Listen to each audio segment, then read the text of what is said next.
സ്നേഹമുള്ളവരെ, ഉപ്പ് നമുക്കെല്ലാവർക്കും പരിചിതമായ ഒരു പദാർത്ഥമാണ്. മർക്കോസിന്റെ സുവിശേഷം 9-ാം അധ്യായം അവസാനിക്കുന്നത് എങ്ങനെയാണ്? നിങ്ങളിൽ ഉപ്പ് ഉണ്ടായിരിക്കട്ടെ.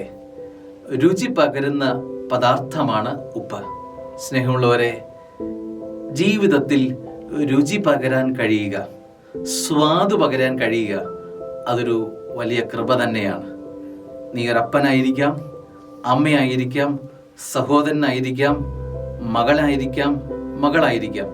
നിന്റെ ജീവിതത്തിൻ്റെ അവസ്ഥകളിൽ ഒരു ഉപ്പായി മാറാൻ, സ്വാദ് പകരുന്ന വ്യക്തിയായി മാറാൻ, മറ്റുള്ളവരുടെ ജീവിതത്തിന് കളർഫുള്ളായ വ്യക്തിയായി മാറാൻ, മറ്റുള്ളവരെ ജീവിക്കാൻ പ്രേരിപ്പിക്കുന്ന വ്യക്തിയായി മാറാൻ പരിശ്രമിക്കാം.